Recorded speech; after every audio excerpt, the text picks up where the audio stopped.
Today's presentation is called Unity and Diversity. We're going to talk about education essentially. It's quite different from what was initially planned, but as you guys all know, Catherine was unfortunately not able to come, and since I've been discussing with her a lot of the same topics around education, development in Africa, and integration of marginalized people, I kind of ended up taking her spot. So first of all, I'd like to start with an apology because I have to admit I'm far less interesting than Catherine. I'd like to say a quick word about who she is. She's someone who went all the way to Kenya with no money to volunteer for a local orphanage. She lived in the ghetto of Nairobi. When I say ghetto, I mean like really harsh condition, like with rats and roaches crawling on her at night, like really hard conditions. She actually even got attacked and robbed by people with guns. But she stayed there, and she kept working there, and even as she went back to Europe, she started herself a charity to keep helping these orphans. Even though she had to work on a full-time job to sustain herself, which means that actually 99% of the donations that she gets go straight to the orphans. So the name of the charity is called Jenga. It means to build in Swahili, because it's the language in Kenya over there.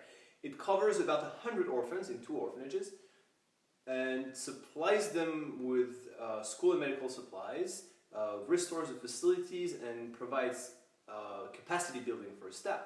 So all of this she's been doing on her own, and to me I have to admit it's very, very impressive, and I hope that one day I'll be able to do something similar. But unfortunately for now, I'm still at a very conceptual level. But still, since I do have a lot of common interests with Catherine, that's essentially why I'm here replacing her. So one of these interests that I have in common with her is Africa.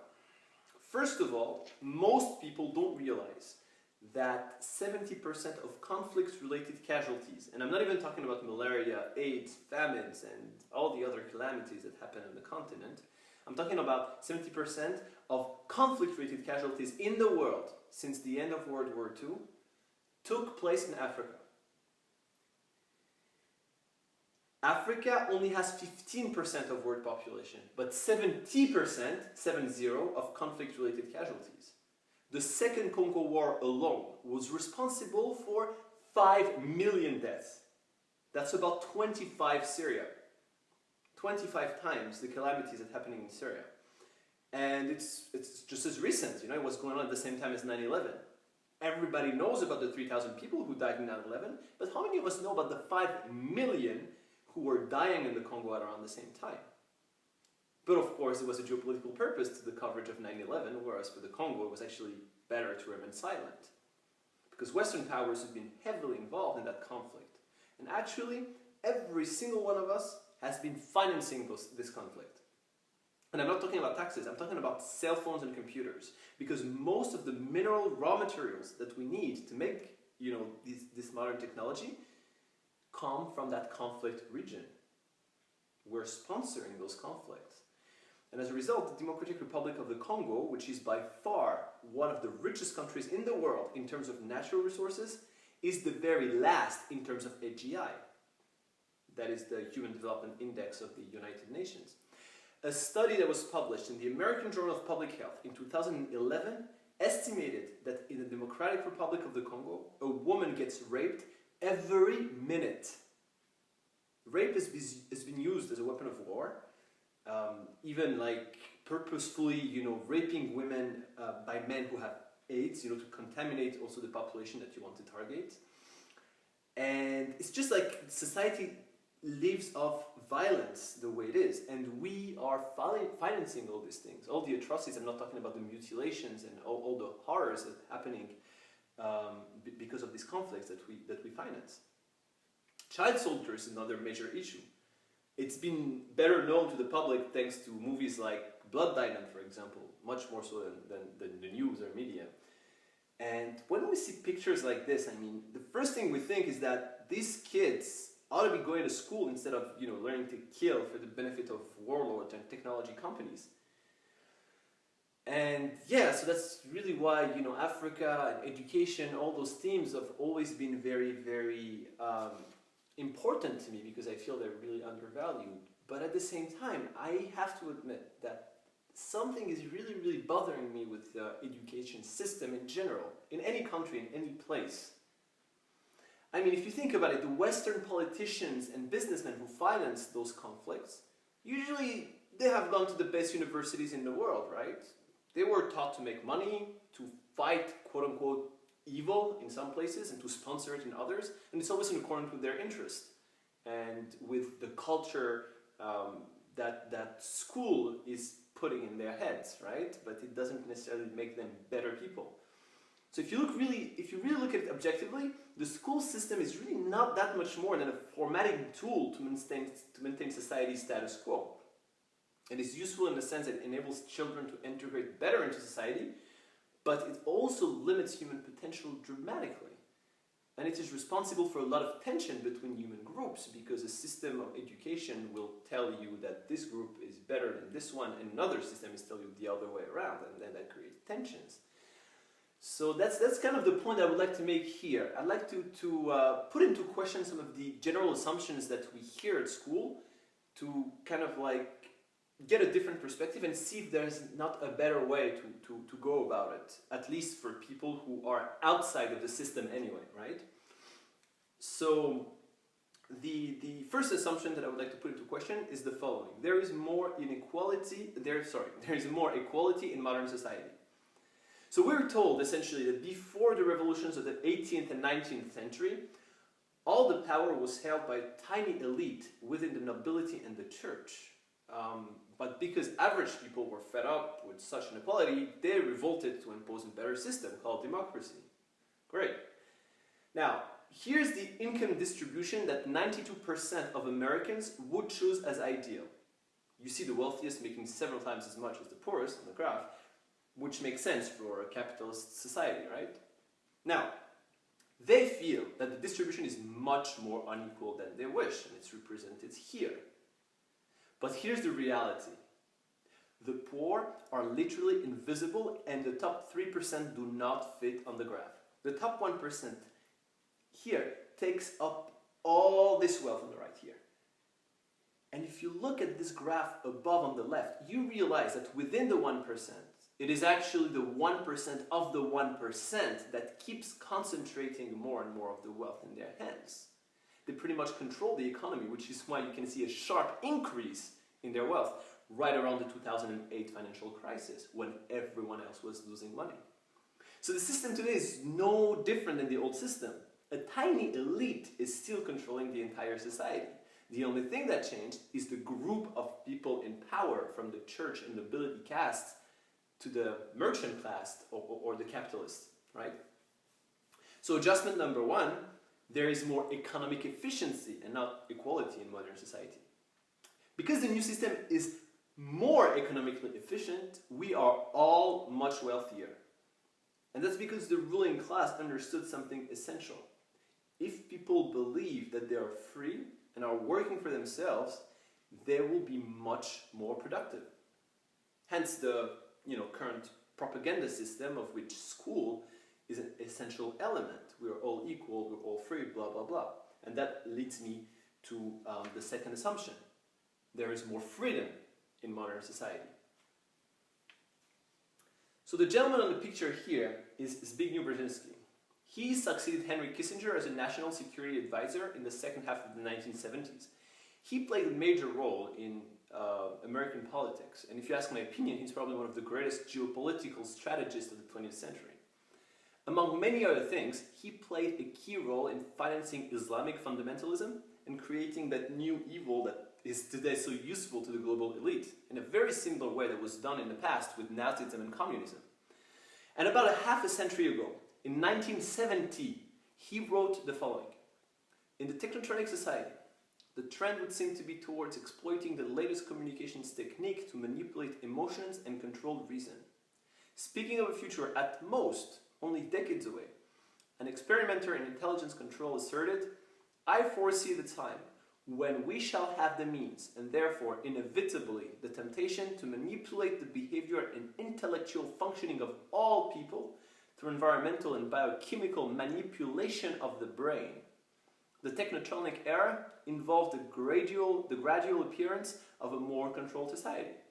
Such a society would be dominated by an elite, unrestrained by traditional values, and that's a reference, in my opinion, to the values of the church in the old system. Soon, it will be possible to assert almost continuous surveillance over every citizen and maintain up-to-date complete files containing even the most personal information about the citizen. These files will be subject to instantaneous retrieval by the authorities.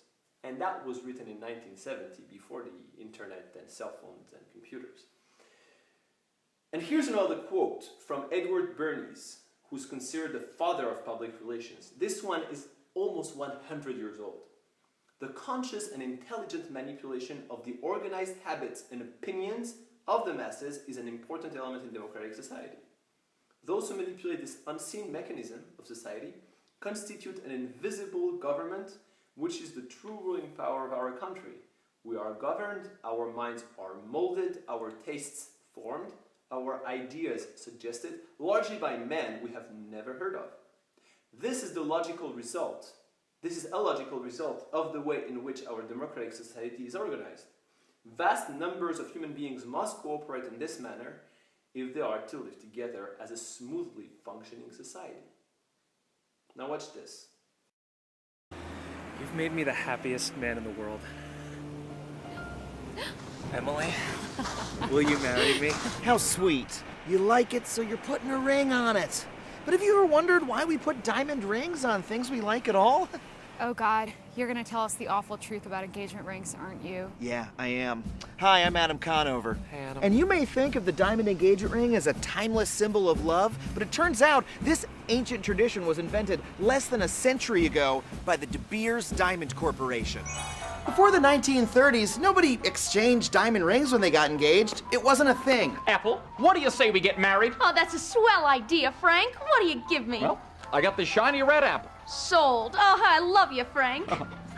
But in 1938, the De Beers Diamond Cartel launched a massive ad campaign, claiming that the only way for a real man to show his love is with an expensive hunk of crystallized carbon. And we bought that shit. Now, hold on. Looks like if I don't buy you one of these ring dealies, then I'm a tiny peck of pencil neck. Well, it's on the side of a building, so it's gotta be true. Well, crumbs. In fact, every element of the traditional American engagement was designed to make more money for De Beers. How much you drop on that rock? I don't know, like $4 grand. Jesus, Louises, that's more than your car. My dad said the rule was 2 months' salary. Yeah, sorry, dude. That's not a rule. That's just an arbitrary number from an old De Beers ad campaign. Buy her a diamond worth 1 month's salary. She'll be sure to love you eternally. Profits are down.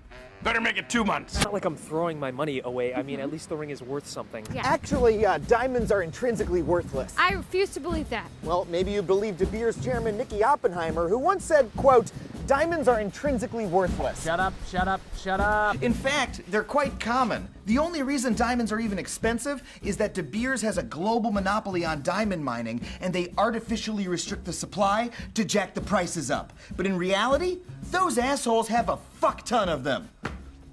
These are extremely rare. Pay no attention to that. Which means that diamond you just blew your savings on has virtually no resale value. That's why De Beers wants you to think a diamond is forever. If you never try to sell it, you'll never figure out how badly you got fucked. Fine, so what do we do about it? Nothing. They've got us by the balls. A century of advertising has embedded the idea of a diamond engagement ring so deeply in our culture that even knowing all that doesn't get you out of buying an engagement ring. Seriously, give it a shot. Okay. Emily, will you marry me? I'm not giving you a ring because the concept of an engagement ring is a scam on the part of the De Beers Corporation. But we could open a joint checking account? Sorry, dude. I want that rock. And that video doesn't even mention the atrocities associated with blood diamond trade in Africa, which is where our engagement rings come from. So we learn at school that the peasants in the traditional system felt so oppressed by tyranny and they revolted for more freedom, blah blah blah. But more realistically, if you look at the horrendous, and I mean horrendous, working conditions in the factories of the 19th century, you would realize that peasants were in fact far, far, far better off in the old system rather than the workers that they became in those factories. The revolutions only benefited the wealthy capitalist bourgeoisie. And they are the ones who financed those revolutions, and they are the ones who benefited from it, right? But the thing is that with time, those capitalists understood that to make more money, they needed the average man to consume more. So wages and leisure time, along with the productivity of the workers, have kept increasing. The more efficient the economy is, the more money they make. So everyone is benefiting from it, but it starts with them. But overall, I would say that it's definitely a positive consequence of the new system. So don't get me wrong, I do love modern society. I love individualism, and I love the fact that my identity is not completely determined by who my family is and by the pedigree of my birth, like it used to be the case in the old system. I love the sexual freedom we enjoy today. But I think what I love the most is the fact that I can come up to you guys here and harshly criticize the system without having to fear that I'd be thrown in jail or even executed, right? So that's amazing. In my personal opinion, I think that the modern society that we live in today is the best that humanity has ever had, by far. That's my opinion. And that's why I am extremely objective when I criticize it, because I love it, like seriously. But I just want to be objective about it, not to be, think it's paradise either, like know why, how, why are things the way they are. So, and also I need to be also very honest with myself, because I love it because I was conditioned to love it. I was born in France. I grew up there, and I went to school, and the teachers told me, oh, this is the way it is, and that's great, and all these things. So for me, it's amazing. But if I had been educated in the Middle Ages, modern society would probably look like hell to me. I mean, I personally, like, for example, like look the way morals have been evolving. I personally find it really cool that an Austrian drag queen with a beard won the Eurovision. I think it's a great, sign of openness and blah, blah. But if I ask my more conservative friends, they think it's the sign of the end of the world, right? So it really is a matter of perspective. And we always need to make the extra effort to be objective and honest with ourselves when it comes to our own environment. It's great to always ask people who have a different background their opinion, so it puts into perspective your own beliefs. So if modern society works so well, in my opinion, it is not because we have become better human beings, but simply because it is much easier to control people today than it was in the past. First of all, the capitalist system is so much more powerful and efficient than any other system that it is today completely unchallenged, completely. And the global capitalist elite is very united around, the same credo. They finance themselves crazy, quote-unquote, opposition movements that are portrayed as the only alternatives, and that's extremely smart, because people are not thinking about independent alternatives. They're put on TV for them to choose. So they have no choice, right? You're either with us or you're with the devil, like, crazy Nazi of some sort. But the devil is financed by the same people. So you're always playing the game of the elite, whatever you do. It's a win-win. And in the end, you will see that everyone will align with the system. It's just a matter of time. Now, the propaganda institution that was described by Bernays almost 100 years ago is even 1,000 times more powerful today with modern technology. And that's why, for example, I can tell everyone whatever I want, it will have zero impact on most people in terms of the way they think, because Big Brother is already taking care of that for them. And that's why we have freedom of speech. We don't have freedom of speech because, we fought for it and blah, blah, blah. Now we're good people, we have freedom. No. The only reason why we have freedom of speech is because whatever you say is not going to have an impact. The propaganda system is so strong that it will change nothing. And that token freedom of speech is then used as an argument to prove that we live in a free society. It's great, but we're not free. We are the slaves of the system, just like any other human society before us. There's no difference. We just have the illusion to be free because we're not brutally murdered for the quote-unquote independent opinions we think we have. Brutality was used in the past because it was much more difficult to control people. And it is still used today in developing countries who struggle to control their people for the exact same reason. And by the way, when modern powers are dealing with these more traditional societies, especially in Africa and the Middle East, they ruthlessly sponsor brutality. There's no question about that. And that will be the case until the point when all countries will be completely adjusted to the European Union model, where everything is controlled and there's no reason to use brutality anymore. And at that point, war will stop. We'll have a global plutocratic dictatorship under the cover of democracy, like we have in the West today, and which I really like, but that's a personal opinion. So adjustment number 2, there is less brutality, not more freedom in modern society. Assumption number 3, matter is everything.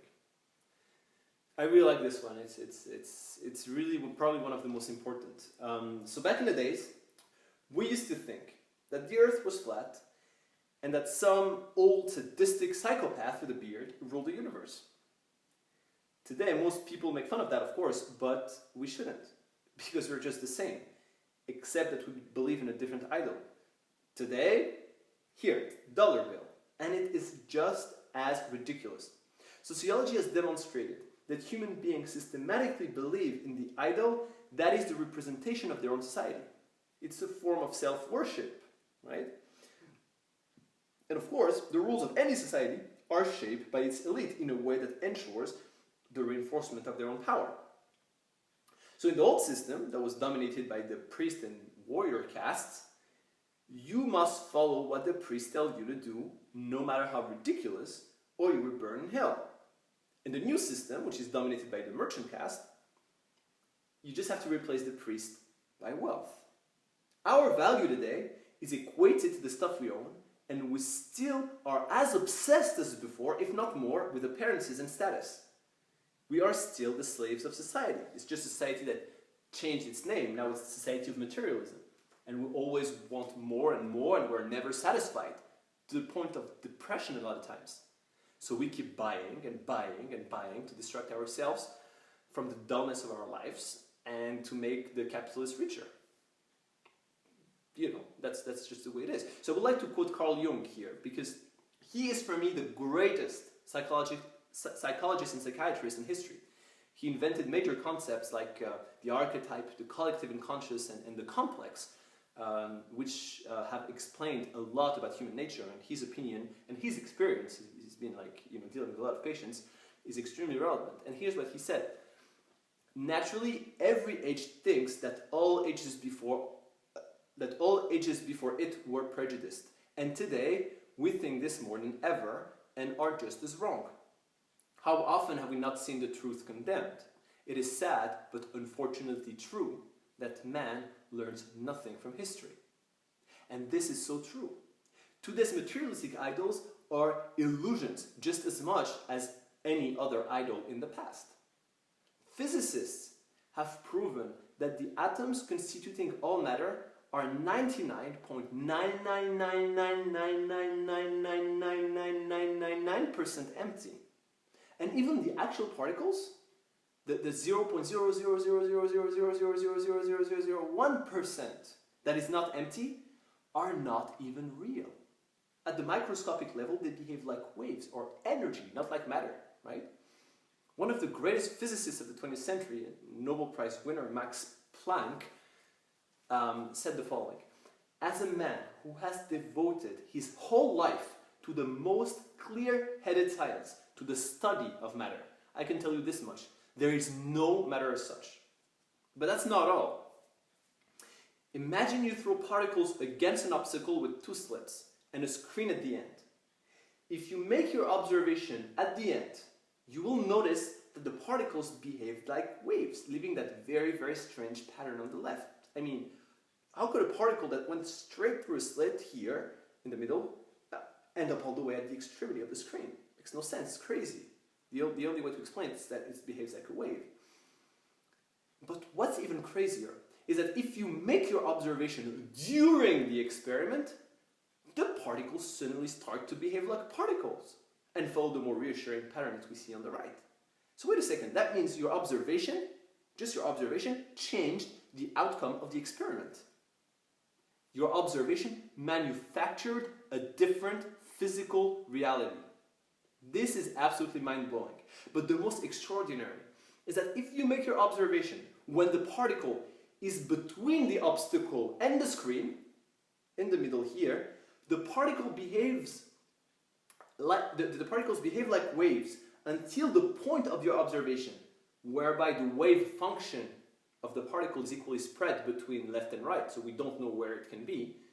But as soon as we look, the wave collapses, as they say, into either one of the two options, as if the particle had gone through that specific slit from the beginning in the past before you even made your observation. That's absolutely unbelievable. In other words, it means that not only does your observation shape the physical reality of the present, it also shapes the past. It determined if it went through the right or the left slit before you even made your observation. Crazy. So our consciousness is shaping our reality from past to future. And actually, in most esoteric traditions of spirituality, God is both outside but also inside of us.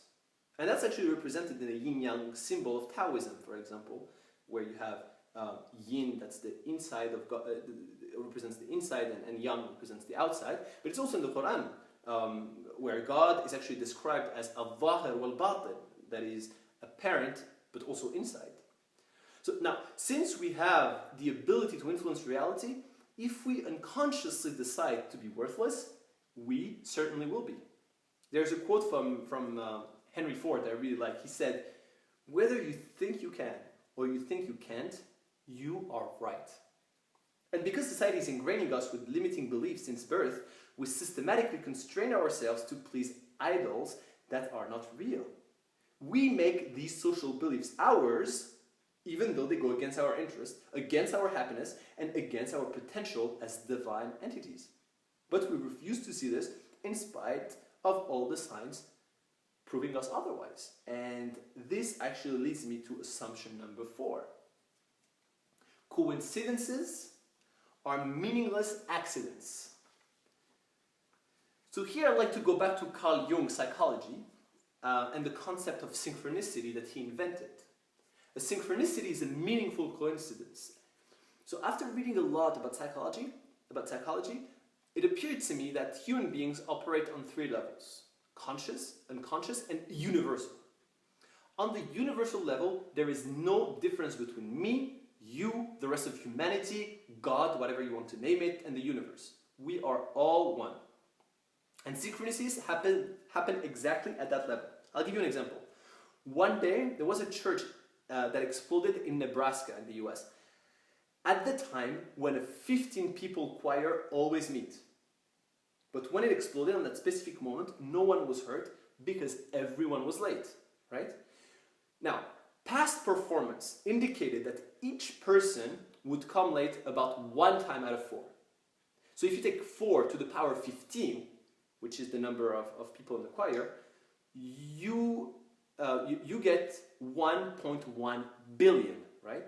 4 to the power of 15 is 1.1 billion. That means that there is 1 chance in over a billion that no one would show up at a given rehearsal on a specific time, right?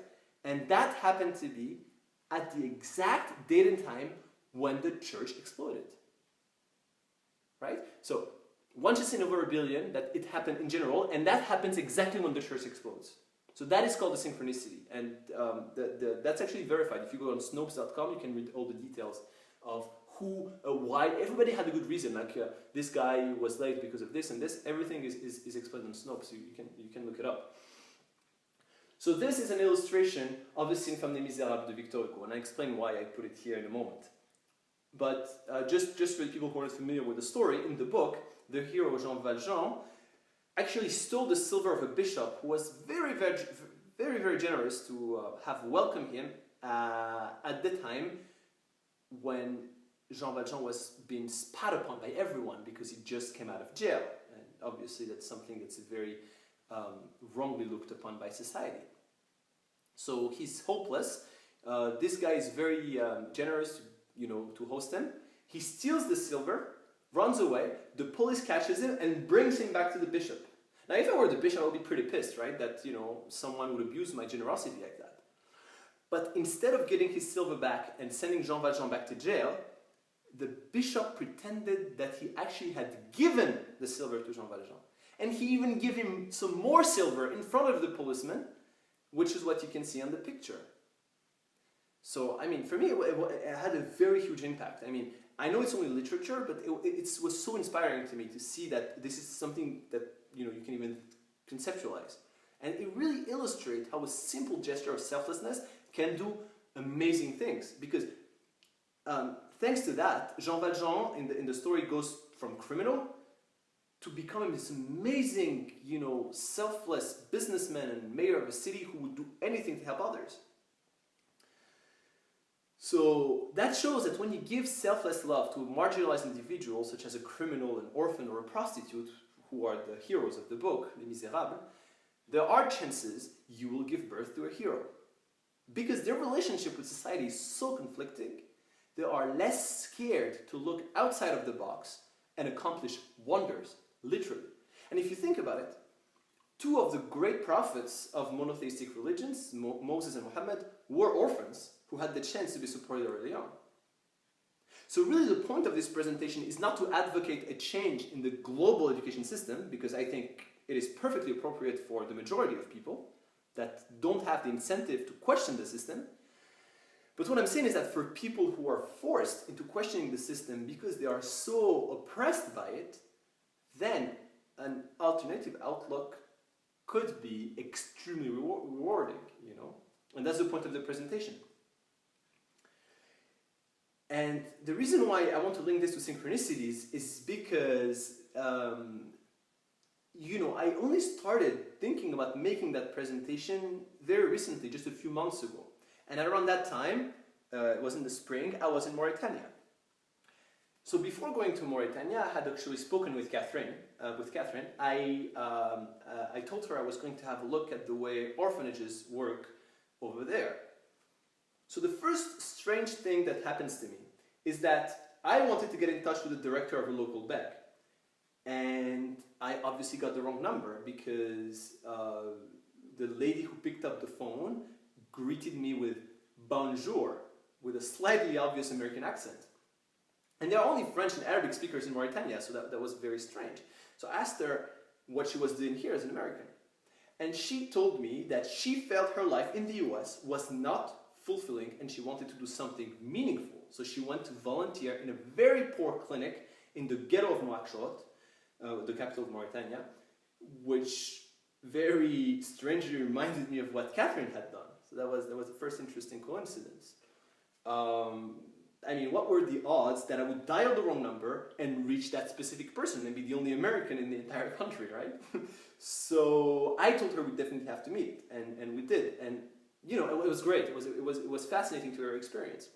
One of the things she told me reminded me actually of what a very dear friend of mine had told me after her trip to Ethiopia. She told me, in the US we have everything we want, and yet we are profoundly unhappy.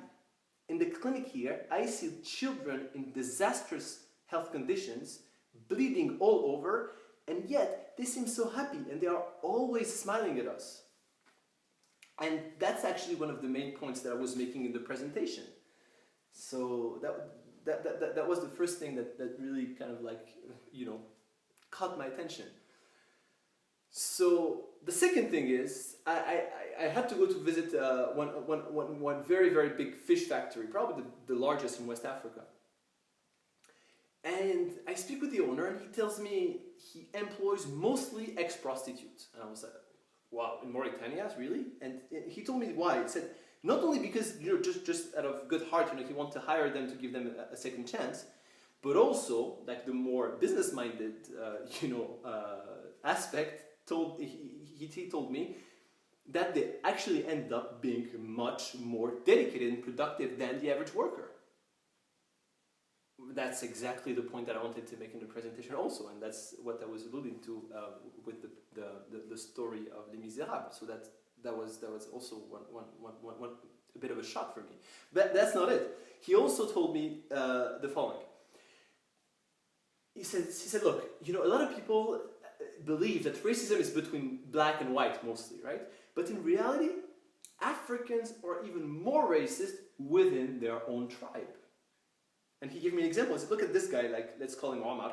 Let's imagine he's the boss of Ali in the factory. So Omar is the boss, and Ali is like some, worthless, whatever, from factory's perspective, right? But because Omar is from a slave caste in the same tribe, he is not allowed to sit when Ali is around. And he needs to, bow his head, stay quiet, all these things. So when you see them interact, you would swear that Ali is the boss. But in reality, it's the other way around. So this artificial creation of hierarchy between human beings, between a slave and a master, or between an employee and a boss, it's the same thing.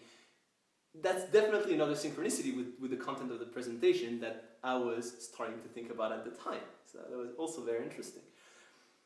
Then the third thing, I get in touch with an association that helps orphans, and guess what? They also go to prisons to help criminals reintegrate society.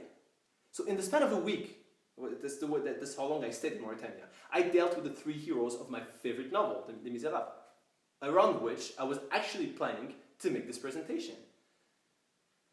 That was a lot to handle, but the best part is this. One morning, that I was actually thinking of the trip that I should probably make to Montreal for personal reasons, and without which I obviously wouldn't be here today. As I go to the reception of the hotel, which wasn't even in Nouakchott, in the capital, it was in Nouadhibou, it's like even more remote. That's what you can see on the picture. What do I see standing alone in the middle of the reception desk? The flags of Quebec and Canada, in a hotel in Nouadhibou, Mauritania. The very, maybe maybe an hour or so after I was actually thinking about the trip that I should be making there. And I asked everyone, nobody knew where it came from. I really wanted to know who put that flag here. And I asked, and I even got, the vice director of the National Electricity Company to make phone calls and everything. And they finally found the guy. He gave me an email address. Said, oh yeah, it has to be this guy. It's the Canadian, a guy who came one day to teach, sailing or something. So I get in touch with him and I said, oh yeah, I would like to meet you when I come to Canada. It's great, synchronicities and stuff. And he said, no, it's not me. Nobody knew where the flags came from, but they were there. As if it was the sole purpose of this flag was for my indication. It was crazy. So essentially, the more I believe in synchronicities, the more they seem to happen. And that's once again because I start to get a grasp that I really do create my own reality. And obviously, this is definitely not the type of things that you will learn at school. And another thing that they won't tell you about at school is the golden ratio. So the golden ratio can be estimated as the ratio of two consecutive numbers in the Fibonacci series that you can see above here on the screen.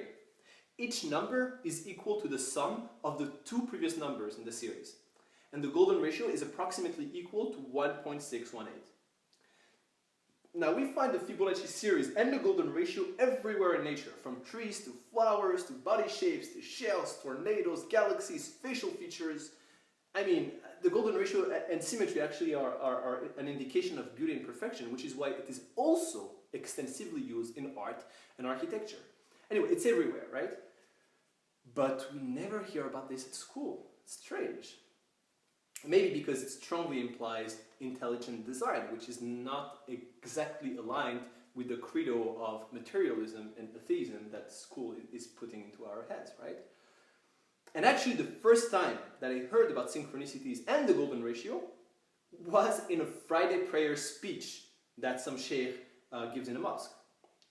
If there are Arabic speakers among you, you can look it up on YouTube. It's very interesting. There are two speeches actually from Sheikh Adnan Ibrahim.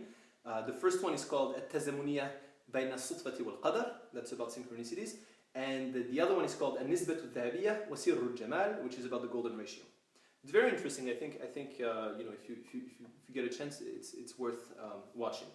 So the Sheikh in the second presentation on the golden ratio pretended that Mecca's latitude was exactly located on the golden ratio between the North and the South Pole. Okay, so that sounded a bit too good to be true, you know, for his point. And since I don't like to take things for granted, I went on Wikipedia and did the computation myself. I put it here on the screen, and guess what? I found exactly 1.618. I mean, that was crazy. I was in shock when I looked at this result. The thing is that he also had used a very convoluted logic to find the golden ratio in the longitude also. But this didn't make sense to me. I really, you know, tried to figure it out, but it was confusing, and I tried to crunch the numbers and it didn't work. But then I thought about it and I was like, I mean, there's a good reason why it doesn't work. Because if you think about it, the longitudes are arbitrarily based on Greenwich, which was determined by the British Empire in the 19th century. So how relevant is that really, huh? And if you think even further, you realize that at the end of the day, there is no east-west pole to serve as a more universal reference, because the Earth, you know, obviously rotates around a north-south axis. So that shouldn't even make sense. But because he sparked my curiosity, and because it worked so perfectly well with the with the latitude, I kind of like decided to take the logic in reverse and determine the point on Earth whose relative position to Mecca would yield the golden ratio. So the calculation is here, and I found 98 west. So then I looked up very quickly the few sites that were located on this longitude, and I found a World Heritage Site in the town of Puebla in Mexico. And guess what? This town was built after some guy had a vision of the Archangel Michael and his little, you know, angel friends, showing him where exactly to build the city. So the only two archangels who are common to both Islam and Christianity are Gabriel, who made the revelation in Mecca to Prophet Muhammad, and Michael, who apparently appeared in that vision at exactly the golden ratio of Mecca on the globe. Huh. Okay, now watch this. This 100-kilometer wide circle goes through many significant ancient sites across the globe. In Peru, it passes through the Paracas Drawing, the Nazca Tracks, Ollantaytambo, Machu Picchu, Cusco, Sacsayhuaman, and the Paratoari Pyramids. In Africa, it crosses Mali and the mysterious Dogon lands, where they knew the stars Sirius B and C before any astronomers. Algeria and the Tassili Nijar, with its painted Martian god. In Egypt, it goes through the Siwa Oasis and its Zeus Amon temple, and through the Great Pyramid at Giza. Next, it crosses Petra, Ur, where Abraham was born, Persepolis in Iran, Mohenjo-Daro in Pakistan, where the unreadable writing was found that is so close to the writing on Easter Island. Then it crosses sites that have always been known as the homes of the gods, Khajuraho in India, Phayay in Burma, Sukhothai in Thailand, Angkor Wat and Praihar in Cambodia. And it ends with the most isolated and mysterious place on Earth, Easter Island.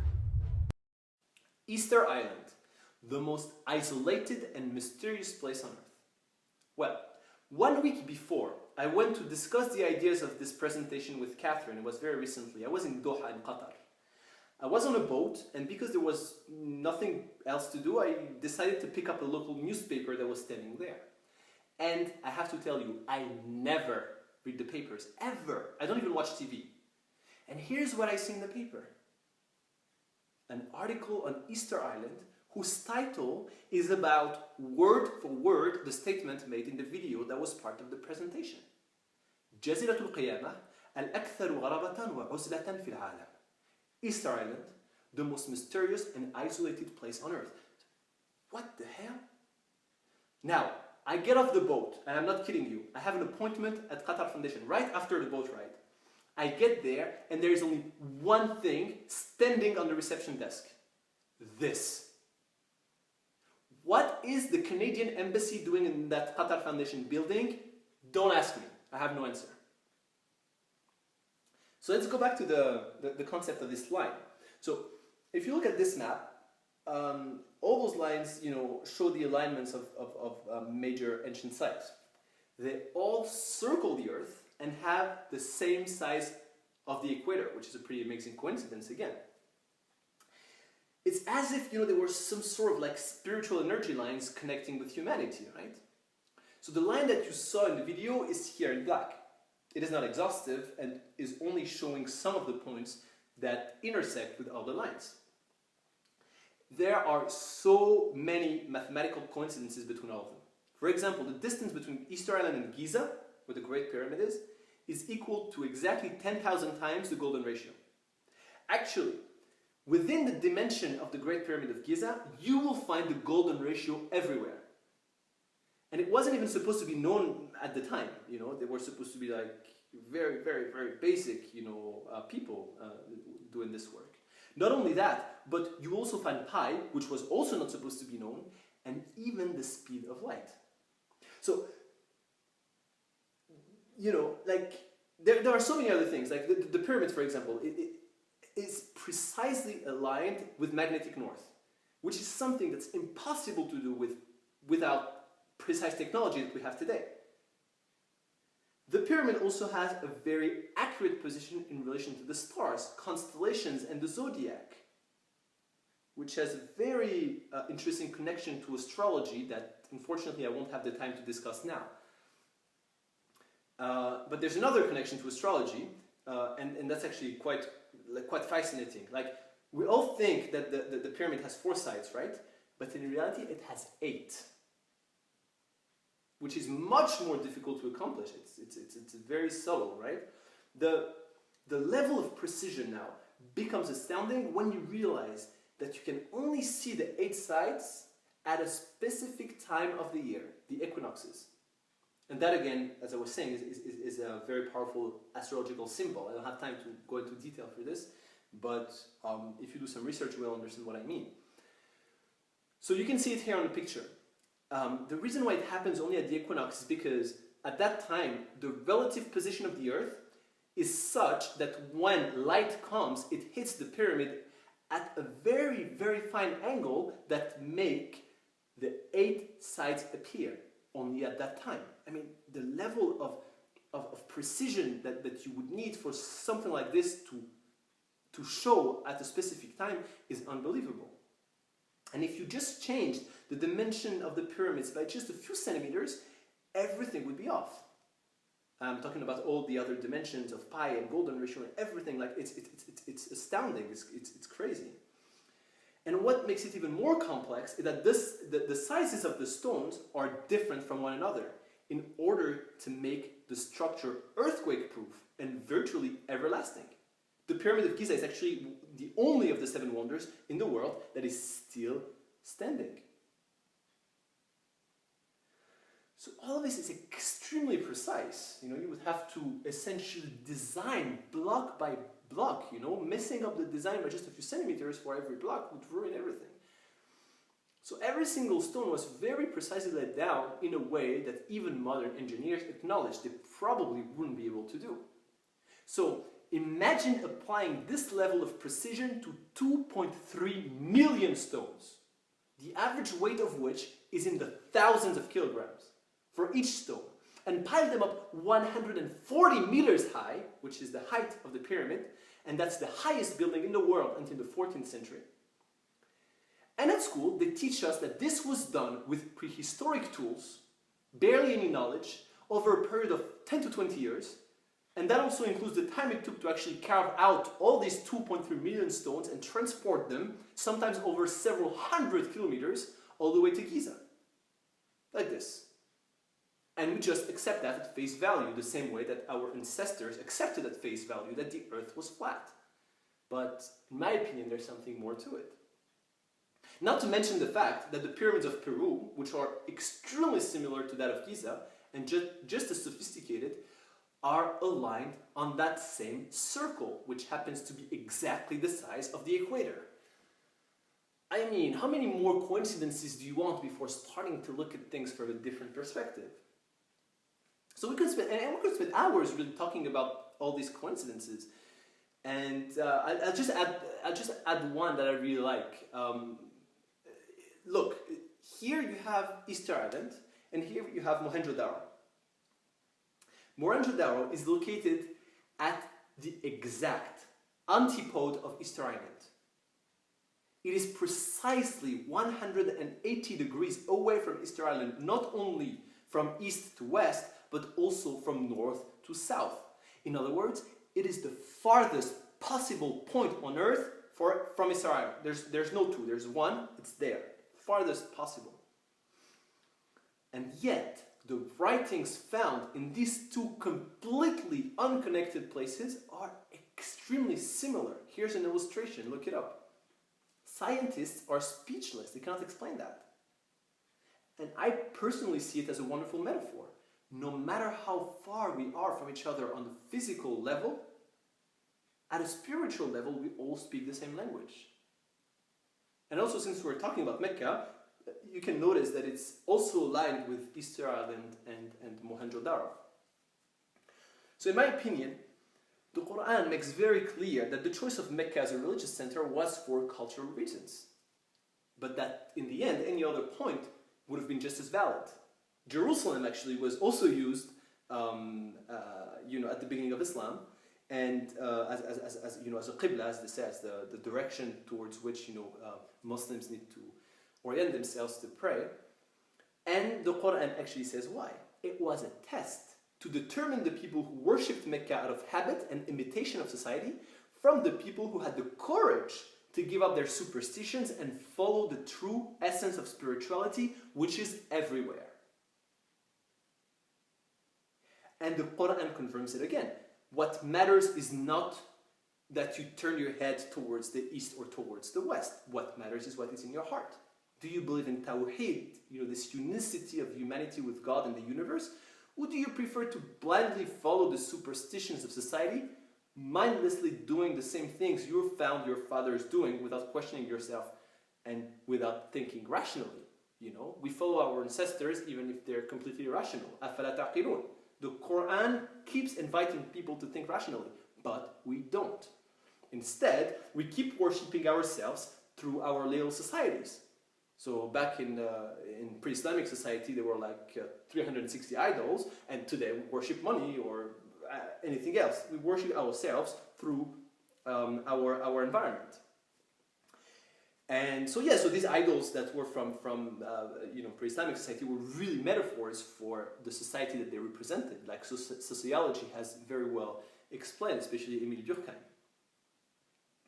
And systematically, when you look at new religions, the prophets that came systematically fought those idols to, encourage people to look at, a higher truth, right? That's the point of religion. And as a result, we usually, because we're conditioned that way, we don't like to hear a different story, and that's also the reason why all these prophets were bitterly fought. Because we prefer to stay with our own little beliefs and our own little ego, right? We fear and we fight the people who are different because we perceive them as threats to our quote-unquote identity and sense of ego. Which is why the true essence of all religions is about fighting that ego. It's about giving unconditional love to everyone irrespective of gender, race, and ideology, including your enemies. Actually, your only enemy is your egoistic selfishness, which is artificially separating you from the rest of the universe and make you live in fear instead of love. And that leads me to assumption number 5. Religion is about irrational fear. So if you look at the most advanced theories of physics today, they claim that everything in the universe is made of one single component, a tiny string of energy. All there is in the universe is this, energy, everywhere. And according to the esoteric interpretation of most religion, the spiritual energy that exists around the earth, as we saw with these lines, is interconnected with the life energy that flows inside of us. It has taken different names in different civilizations, but it is the same concept. Chi, prana, and kundalini are some of the most well-known names for the same energy, which is generally represented by a snake or a serpent. In Indian tradition, the serpent is a female sexual energy rising from the lower physical chakras up to the higher spiritual chakras. The European equivalent is in the caduceus, which is the symbol of the Greek god Hermes. In Greek mythology, Hermes is the messenger between humanity and the gods, connecting humans to the divine. The quality of this energy that flows inside of us and the way it flows inside our body is an indication of how healthy we are. And that's the central concept in traditional Chinese medicine, which is very effective for people who believe in it. And coincidentally, in the West, Hermes' symbol of the snakes and this flow of energy is still today the symbol of health. It is also the symbol of Hermeticism. Hermetics claim that all religions have the same source and that the study of their secrets and esoteric knowledge leads to the same unique truth of enlightenment and communion with God. One of the most famous Hermetic principles says, as above, so below. In other words, what exists in the microcosm of your soul is the reflection of the macrocosm of the universe, and vice versa. Which is why the energy lines of the human being, on that picture here with the acupuncture points, resembles the energy lines of the earth with its ancient monuments that we saw previously.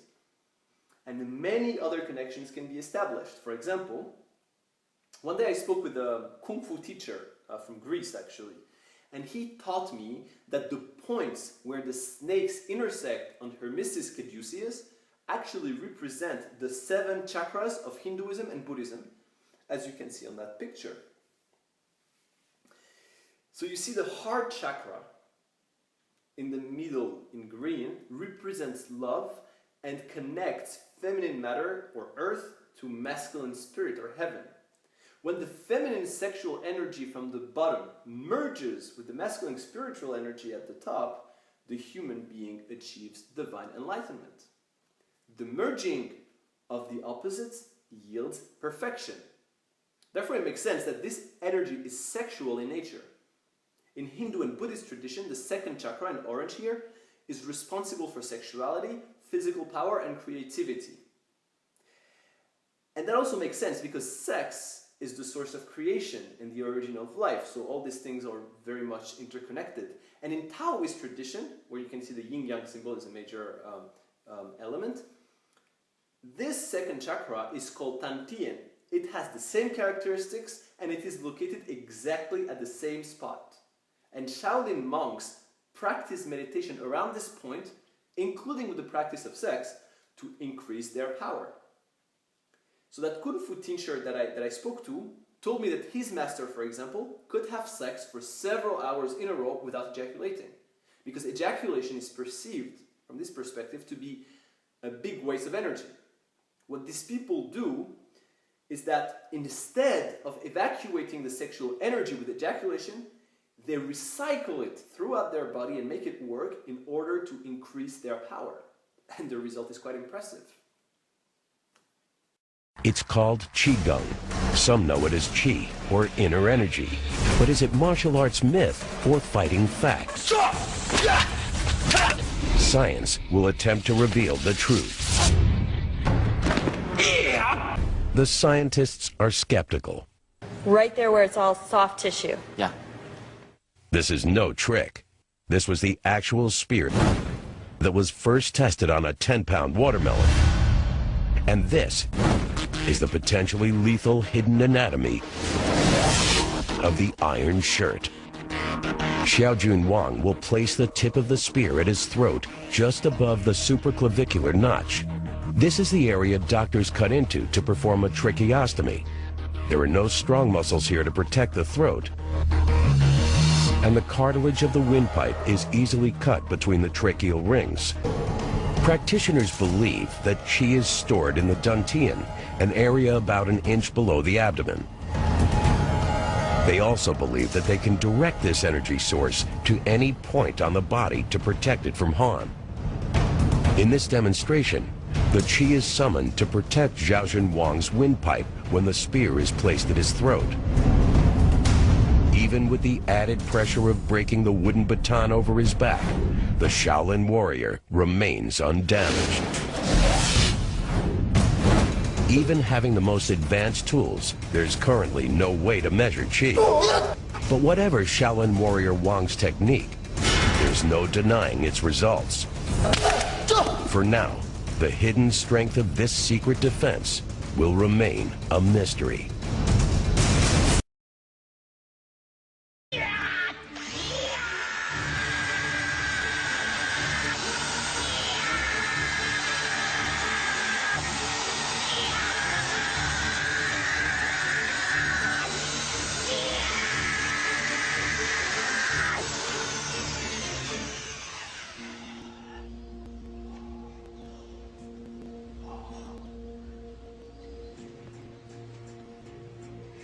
Once again, the data confirms that Hu is pushing with a pressure of up to 200 pounds per square inch. It's difficult to ascertain how an individual goes about attempting this without resulting in some injury. So it's just a mystery? It's a mystery to me, certainly.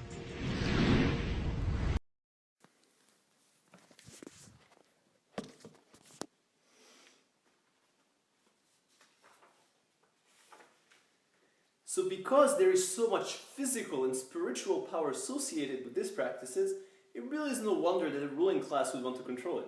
And if you look throughout history, there is a very strong correlation between oppressive regimes and sexual suppression. The serpent of feminine sexual energy was turned into a devil by the church. And by church, I mean the political institution, obviously, not the sincere Christians and the true believers of the message of Jesus. The wording of the Bible actually is quite interesting. It goes, the serpent said to the woman, when you eat from the tree of knowledge, because of course the church wants you to believe that knowledge is bad for you, your eyes will be opened and you will be like God. Now, with the Crusades, Christian mystics such as the Knight Templars learned about Hermeticism and the higher dimensions of spirituality from Muslim mystics that are called the Sufis. And they brought this knowledge back to Europe. So the concept of alchemy, which comes from the Arabic, the concepts of philosopher's stone, Holy Grail, all these like metaphorical and philosophical and spiritual concepts are really metaphors for the quest to reach that divine enlightenment. And of course, the Knight Templars, who brought this knowledge back to Europe, ended up being persecuted, tortured, and burnt alive by the Christian Inquisition. The picture, as you can see in the middle, shows a statue in the Cathedral of Brussels, where the Virgin Mary crushes the serpent which is associated with Islam. The Islamic society back then was, in fact, much more open to science, human development, and sexuality than the West. And they won't tell you at school that a lot of the Renaissance and subsequent cultural and scientific hegemony of the West was actually inherited from the Muslim world in that period, actually. A lot of the great Renaissance thinkers were interested in these, philosophical questions and alchemical practices that came from the Muslim world. And a lot of the discoveries that, we hear Copernic revolutionized, the way we look at astronomy and all these things. Well, he based most of his works from things that had been done before by Muslim scholars. And by the way, Hermeticism is also present in Judaism, of course. On the left, you can see here the Tree of Life in the Kabbalah, which is the esoteric side of Judaism. The middle column is neutral, the left side is feminine, and the right side is masculine.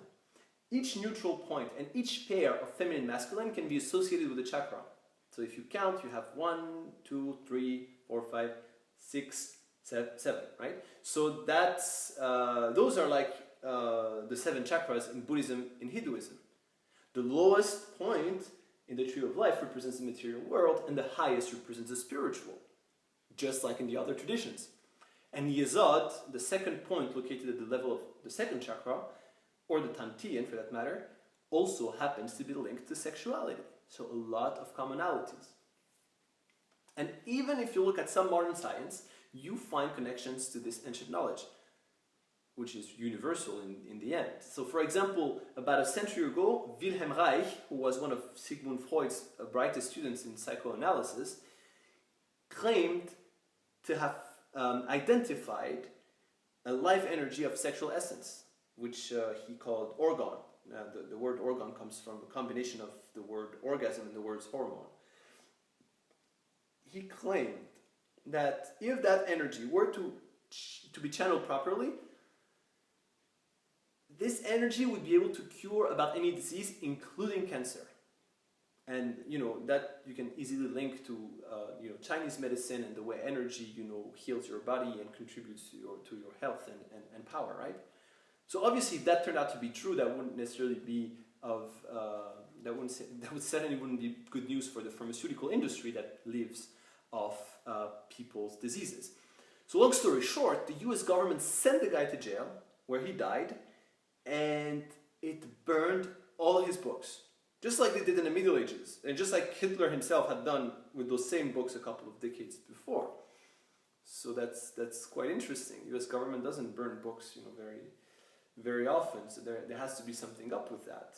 And that guy said the following thing: whole societies suffer from a psychosis caused by starving our organic biological impulses. Sexual suppression supports the power of the church, which has sunk very deep roots into the exploited masses by means of sexual anxiety and guilt. It engenders timidity towards authority and binds children to their parents. This results in adult subservience to state authority and capitalistic exploitation. It paralyzes the intellectual critical powers of the oppressed masses because it consumes a greater part of biological energy. Finally, it paralyzes the resolute development of creative forces, and here's another connection to the second chakra, and renders impossible the achievement of all aspirations for human freedom. In this way, the prevailing economic system in which single individuals can easily rule entire masses become rooted in the psychic structures of the oppressed themselves. And the masses do associate with this oppression, and they will defend it. They will even fight people who want to help them become more emancipated. And that's actually one of the main reasons why hermetics have always evolved within secret societies. Because the majority cannot stand to see its superstitions challenged. It would lead to question their identity and their ego. So this is not something that they are necessarily willing to hear. So, and if you look at history, by the way, you will see that systematically, people who tried to make that esoteric and spiritual knowledge public were systematically essentially persecuted. A great example is Jesus, or another Sufi mystic called Mansur al-Hallaj in the 10th century in Baghdad. They were both publicly tortured and executed because they simply wanted to spread the message of love. Now, the quote from Wilhelm Reich that I just talked about sexuality definitely makes sense in its context in the first half of the last century, because the society back then was much more traditional, and the church had a much deeper impact. It still does, but less and less. But the thing is that today modern society is much more controlled, as we saw. Like when I explained why we don't have as much brutality today because of the fact that society is extremely controlled. Well, it's the same thing. We don't need as much sexual repression today because there are other ways to control society with the propaganda. So the actual threats to the capitalist system are about non-existent, as we discussed, and the sexual repression is less and less needed to control the people. So what you will find is the opposite, because As we saw, sex and creativity are very closely intertwined. So it actually makes sense for the capitalist society to hypersexualize the masses to increase creativity and productivity. And if you watch a fascinating documentary called The Science of Lust, you will see two groups of men. In that documentary, you can look it up on YouTube. You will see an experiment with two groups of men that were asked to express themselves artistically. The first group had to wait in an empty room, and the second group, they had to wait. In the waiting room, there was an attractive woman waiting with them. And as a result, you could see much more creativity coming from the group which had been sexually stimulated. It's very interesting, and that's again the connection between creativity and sexuality. And in general, if you think about it, there really seems to be a positive correlation between sexual openness and human development. So the trick for the capitalist society is simply to void sex of its spiritual meaning and reinforce the idea that it is a purely materialistic concept in opposition with quote-unquote irrational religion and spirituality. Because by doing so, you kind of channel, this creativity towards materialism, which makes the new society stronger. And that's actually one of the reasons why obscurantist and fundamentalist and extremist religion is the best friend of capitalism, because it will disgust the smarter people to even consider religion and spirituality as an alternative to materialism. So what will happen is that the most interesting people, the people who have the most to contribute in terms of intelligence and creativity, they will see their two options. They will see, I have materialism on one hand and I have this crazy, stupid, intolerant religion on the other hand. Which one am I going to choose? Obviously materialism, because those are the two choices that are put on TV 24 hours for you to choose from. They don't really give you other options. And that's great, because then the most interesting people all go towards the materialism way of life, and that keeps strengthening the capitalist system itself. So it's really beautiful. It's very well crafted, and I can't tell if there are people who plan this, if it's really planned by people who are extremely intelligent, or if it's just the way naturally societies evolve. But it's a matter of fact. That's the way it is, right? So now, if you look at love and sex, you can really look at it from three different perspectives, in my opinion. Biologically, scientists have demonstrated that what binds a couple together is a hormone called oxytocin. This hormone of attraction is effective for a few years to allow potential children to be protected by two parents as opposed to just the mother. Because the male and the female are chemically bound by that hormone to stick together by this attraction during the children's infancy, when the children are the most vulnerable. And that's exactly where the quote-unquote chemistry comes from. It's literally it's chemistry. So that hormone during that couple of years acts like an addictive drug. And when its effect dissipates, it really isn't uncommon for people to realize that they actually hate each other. And the only reason why they stay together is because of that chemical connection or hormonal connection. So unless you trick your body into believing that your partner is different after a few years, maybe by engaging in exciting new adventures with them, for instance, or doing something different that makes you look at him or her in a different light, and it's actually something that's we often hear, from couple therapists. If you don't do that, then this passion is not meant to last, because the effect of the drug dissipates. And since the social pressure of marriage and the spiritual aspect of relationships are, almost irrelevant today, we find ourselves with 50% divorce rates. And it keeps increasing. Because as soon as the effect of the drug disappears, people lose interest to spend time together. And when they do, it's often just because they feel obligated to. Now, socially, it really seems that our sexual behavior is somewhere in between our two closest parents, the chimpanzee and the bonobo. The chimpanzee lives in a patriarchal society dominated by alpha males where conflicts are resolved with violence, which is reminiscent of traditional society. And the sexual interaction in this traditional society is mostly about the quick gratification of the male, right? It's a male-dominated society.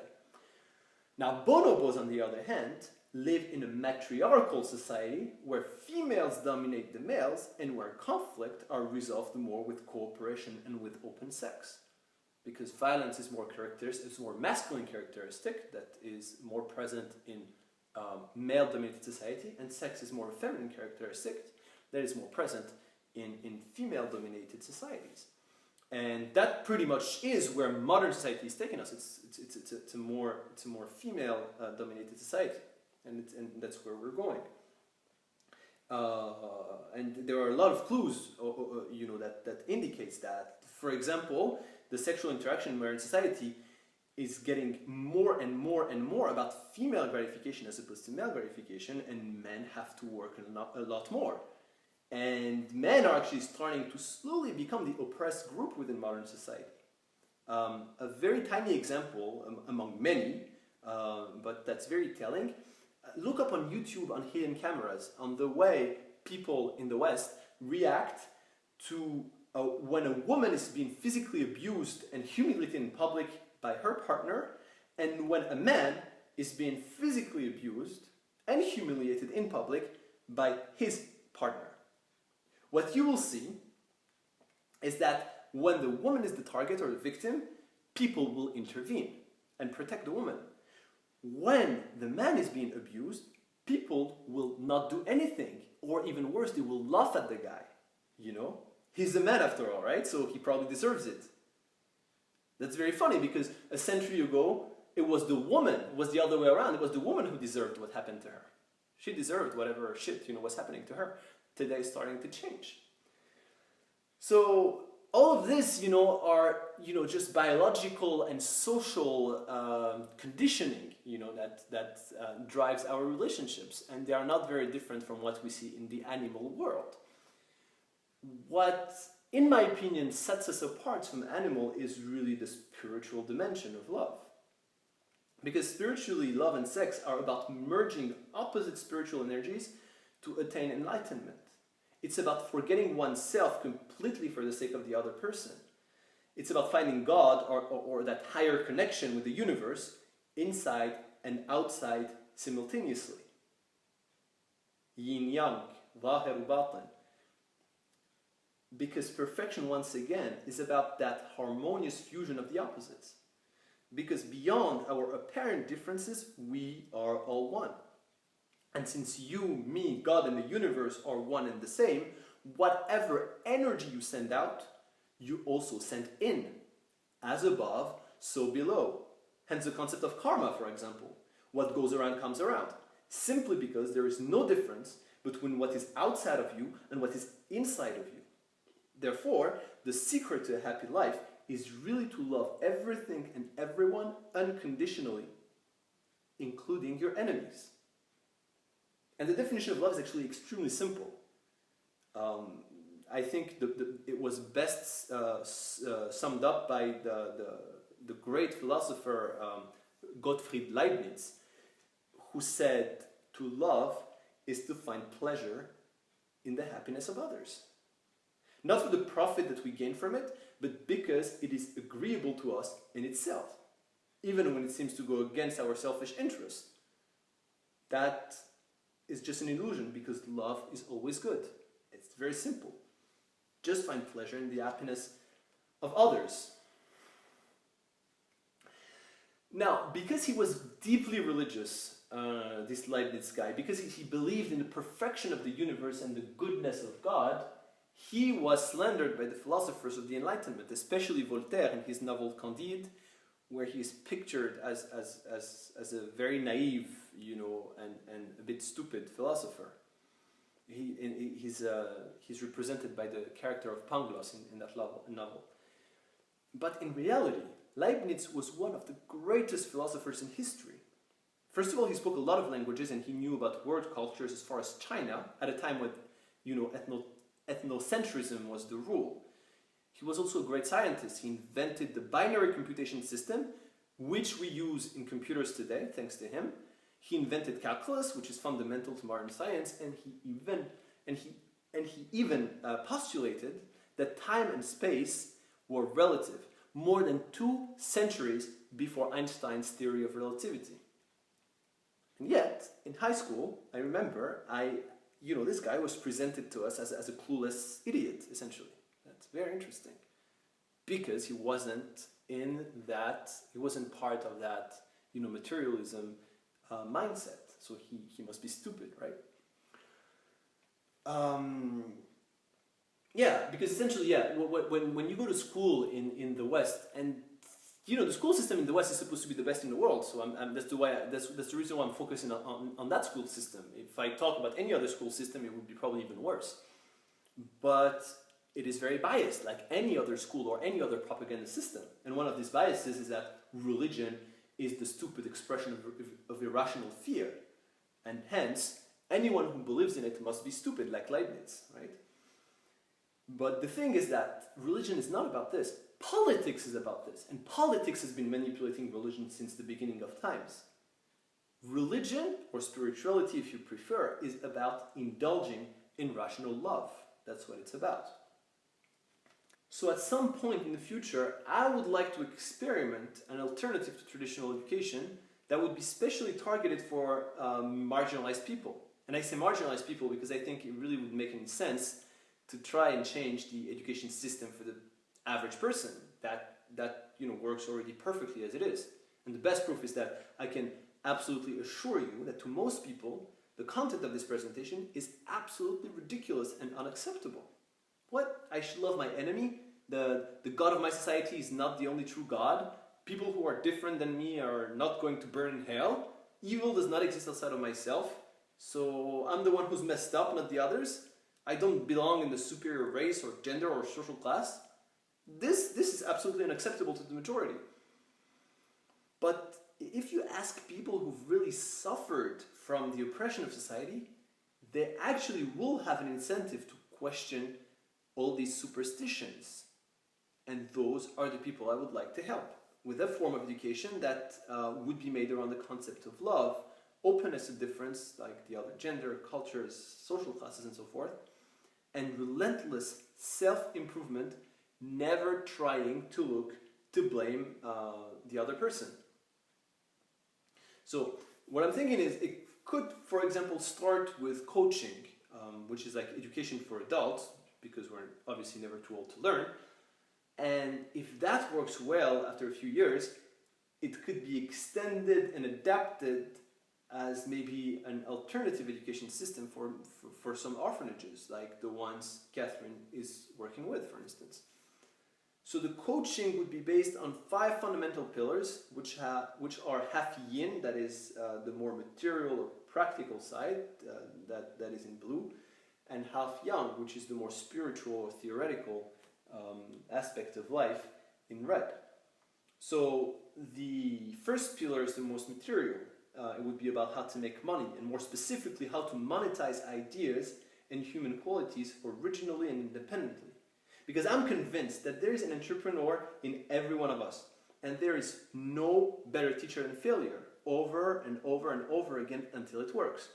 So helping people to cope with failure, see it as a blessing and learn from it, and not indulge in fear and go back and keep going forward, that would definitely be a central element in that pillar. The second pillar is physical. It's about nutrition and exercise for a healthy and good-looking and well-performing body and mind. The third pillar is about social life. It's both practical and theoretical. On the practical side, it would be about how to socialize and adapt to different cultures and social contexts, and also how to better interact with the other gender.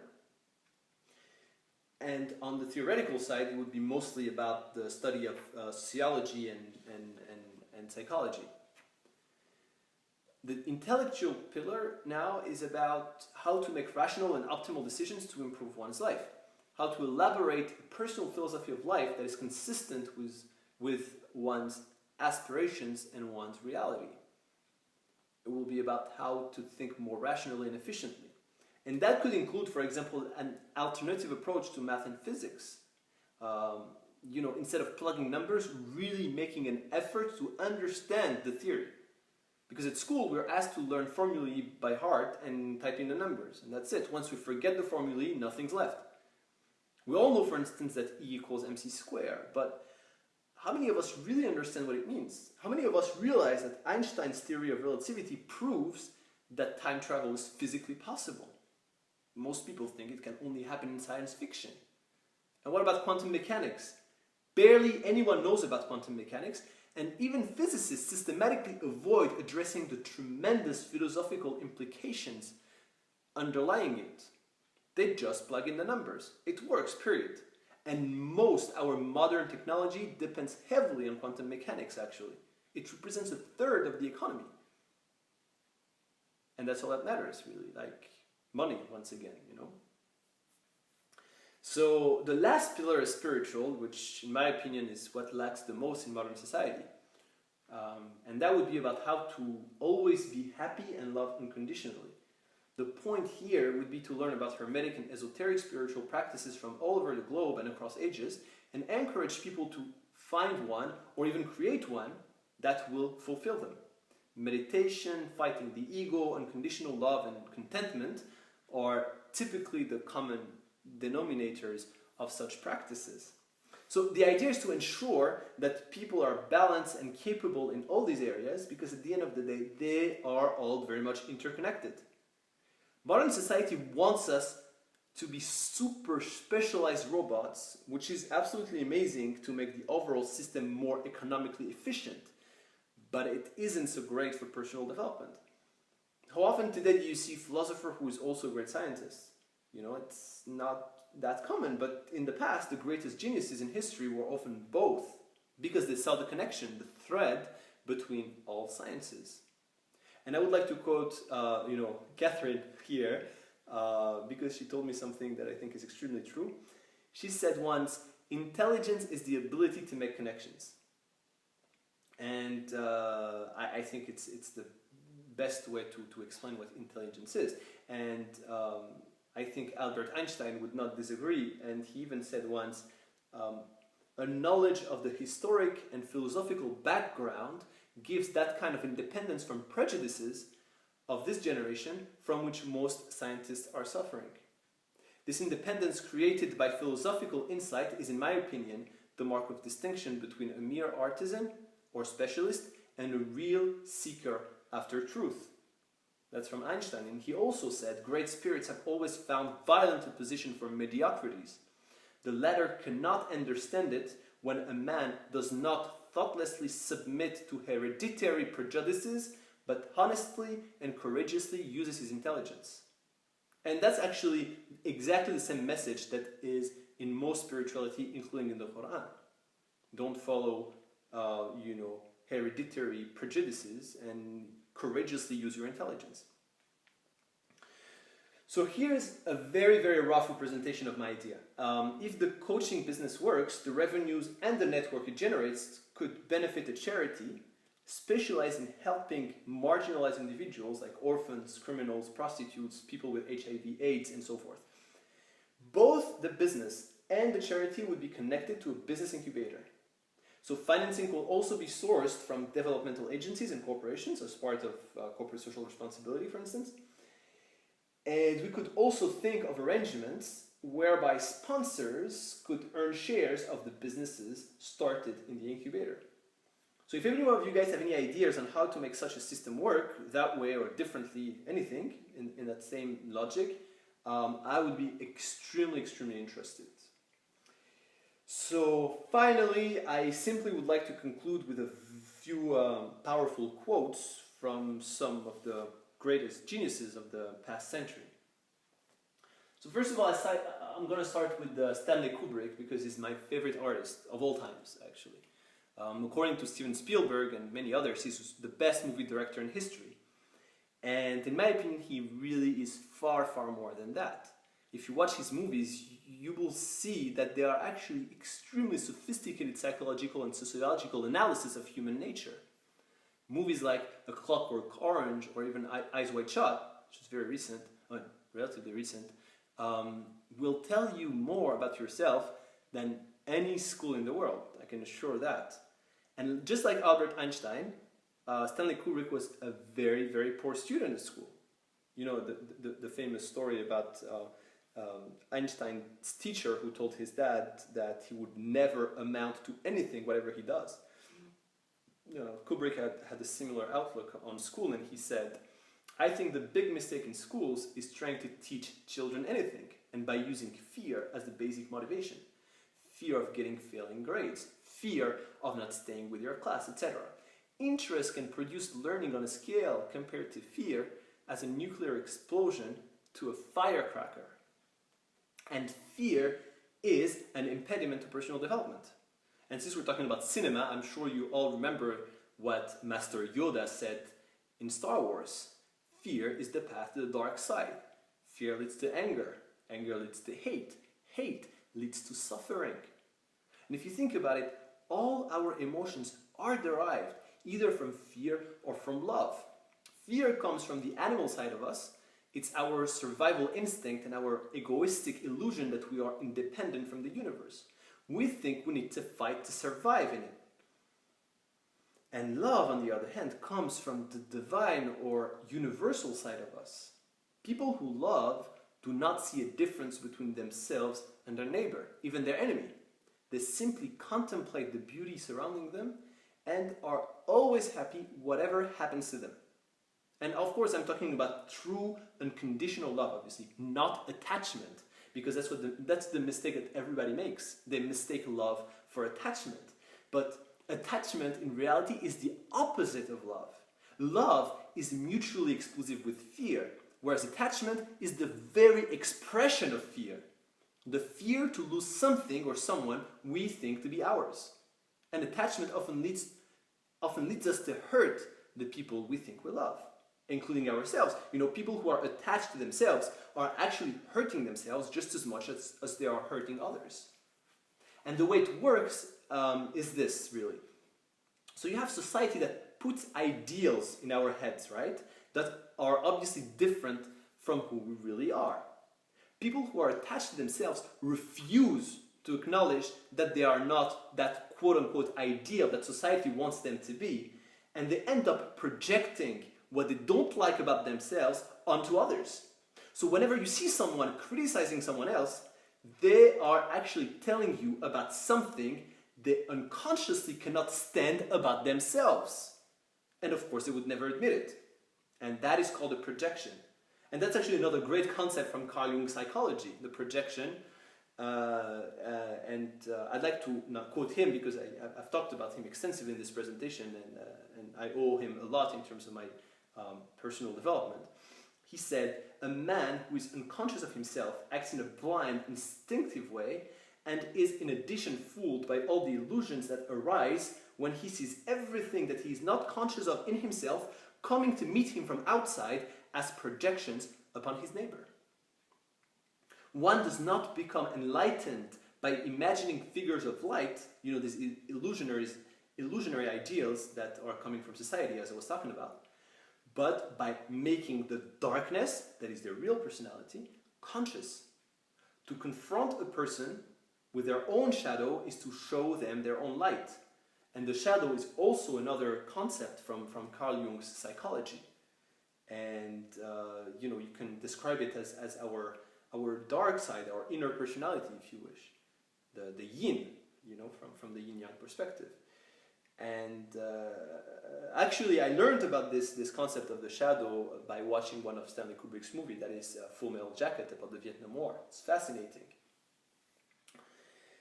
The last quote is probably one of my favorites from Carl Jung. If you imagine someone who is brave enough to withdraw all his projections, then you get an individual who is conscious of a pretty thick shadow. He has become a serious problem to himself, as he is now unable to say that they do this or that, they are wrong, and they must be fought against. Such a man knows that whatever is wrong in the world is in himself. So of course, the first interpretation of this quote is that our personal world becomes paradise when we love, because it's the only thing we see and the only projection we have. So for example, when Mansur al-Hallaj, that Sufi mystic that I was talking about, when he was tortured and executed, he was smiling the entire time, and he only saw the love of God throughout the entire process. And he fully and completely identified with that. But even for a more scientific perspective, some of the most advanced theories in quantum mechanics and cosmology actually claim that we live in a multiverse made of an infinity of universes. Not only is that theory mathematically accurate, it's also solving a lot of inconsistencies in traditional physics. For example, the weakness of gravity, the multiplicity of shapes in the 7 extra dimensions of string theory. And it even solves actually the grandfather paradox. Because since time travel is possible, then what happens if you go back in time and shoot your grandfather? Then you're not born. Does that mean you automatically disappear? No, you simply create another universe where you don't exist. And we create universes all the time. If we go back to the double-slit experiment, our observation creates a universe where the particle shows up on the right of the screen, for example. And in another universe, it appeared on the left. Now, synchronicity makes a lot more sense, even the conflict between science and religion is somewhat resolved. You create your own paradise and you create your own hell based on how you treat God or the universe or whatever you want to call it. That's divine justice. Everything is predetermined in the sense that all possibilities exist, but you still have free will to go from a universe to another. If you have the strength to overcome the predetermination that, growing up in a specific society, push you towards, which is the message of most prophets and most religions. So, at the end of the day, if you think your universe is messed up, you should be aware that you are the one who is creating it. You are in charge of your universe. So don't let society tell you what to do, because at the end of the day, it is your responsibility and you are the only one to blame. So I'd like to quote Erwin Schrödinger, who's one of the rock stars of quantum mechanics, and he actually won a Nobel Prize for his study in that field. And he said, in itself, the insight is not new. Again, the mystics of many centuries, independently yet in perfect harmony with each other, have described each of them the unique experience of his or her life in terms that can be condensed in the phrase Deus factum sum, I have become God. And the last quote is from Albert Einstein, who wrote, in a letter to a father who had lost his son, the following thing: a human being is a part of the whole, called by us universe, a part limited in time and space. He experiences himself, his thoughts and feelings as something separate from the rest, a kind of optical delusion of his consciousness. This delusion is a kind of prison for us, restricting us to our personal desires and to affection for a few persons nearest to us. Our task must be to free ourselves from this prison by widening our circle of compassion to embrace all living creatures and the whole of nature in its beauty. And I put the word prison in bold to link it with my final slide. Because what would be nicer than ending the presentation with a synchronicity? So that quote from Einstein about the prison is actually very, very similar to what I had read on the back of a book about Islamic poetry at about the same time. The quote is from Shamsi Tabrizi, who was the spiritual master of the great Sufi mystic Jalal ad-Din Rumi back in the Middle Ages, in the 13th century, I believe. And it goes, how can we allow ourselves to turn this world, a magnificent rose garden, into a prison? The layers of nagging thoughts, temptations, and fantasies have spun a web around their own source, the self, like a caterpillar spins a cocoon.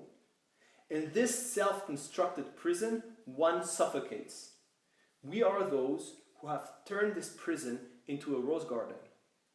Once you have seen how one can turn a prison into a rose garden, then look penetratingly for the true source of all the rose gardens in us.